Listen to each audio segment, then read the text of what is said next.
Hello mga kananay, mga katatay, magandang gabi, it's dinner time.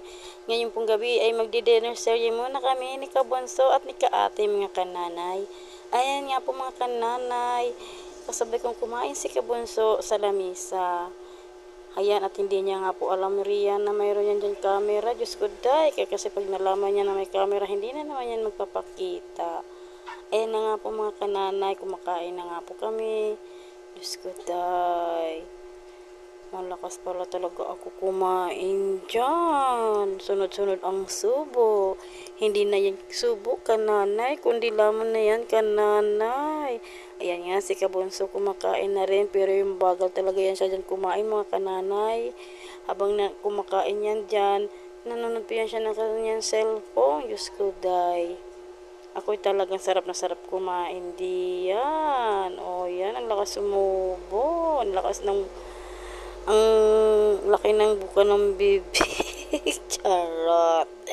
Ayan nga mga kananay, ang ulam pala namin ngayong gabi ay ampalaya, squid balls, at syempre may panghimagas na saging. Bumili nga pala ako ng saging kanina mga kananay.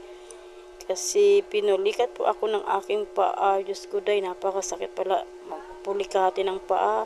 2 beses na kasi ako pinupulikat. Diyos ko, napakasakit. Basta't makakasigaw ka talaga. Diyos ko po. Diyos ko day. Kaya sabi ko, bibili ako ng saging. Makakulang na ako sa potassium. Kaya 2 beses na ako inatake ng pulikat. Yan na nga't nahuha ko diyan mga kananay. Kumuha ko ng soft drink sa ref. Ang sarap talaga uminom ng soft drinks kapag malamig na malamig. Ayun nga pala si Kaate, dumaan. Kumuha lamang yan siya ng kanyang ulam dahil kinulan siya sa kanyang ulam. Yan na nga mga kananay. Yung sa taas nga po pala, pasensya na po sa inyo. Kasi meron po kayo nakikita mga sinampay. At nagkakalat sa taas. May mga kung ano na pang abubot ng aking mga anak. Gamit po nila yan sa kanilang eskwelahan. At yung una naman po kasi kung bakit walang mga punda dyan mga kananay dahil nilaban ko nga po iyan. At hindi ko pa nga po napapalitan yung mga punda na yan. Sa taas nga po pala sa higaan mga kananay, si Kaate po ang umihiga dyan. Kami naman po ni Kabunso sa baba. Kapag nandito naman po si Katatay ay 3 po kami sa baba nagsisiksikan dyan. Basta't nagkakasya na lamang po talaga kami. Pero nakakaramdam po kami ng mainit. Nainitan po kami.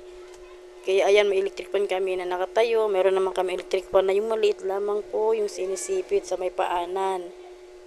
Ayan, tumayo na nga po ako dyan mga kananay dahil tapos na nga po ako kumain at may kunting natirang soft drinks. Binigay ko po yan kay Kabunso. Diyos ko rin si Kabunso, hindi ko alam kung anong gagawin ko na pa ako kahina kumain kahit anong ihain mo dyan, kahit may vitamins na yan. Hindi talaga yan malakas kumain kaya ang payat ng katawan mga kananay. Ini suggestion naman po mga kananay kung ano nga po magandang vitamins para sa Kabunso ko nang magkaroon naman siya ng ganang kumain. Ayan na nga mga kananay, tapos na ako kumain. At si Kabunso tumayo, uminom siya dyan ng tubig. Ay hindi na kontento, kinuha yung soft drinks nga pala mga kananay. Si Kaate naman, umakit na sa kanyang higaan. Pero dala-dala niya kanyang pagkain dyan. Ako naman po inasa tindahan na. Diyan siya sa taas pa mismo kung pagkain niya mga kananay. Kasi may electric pan nga po dyan sa taas niya. So, ayun na si Kabunso, kala ko tapos na siya kumain, nagdapa-dapa na, hindi pa pala yan dyan. Tapos mga kananay, may kanin pa siya sa kanyang pinggan, Diyos ko day. Maraming salamat mga kananay.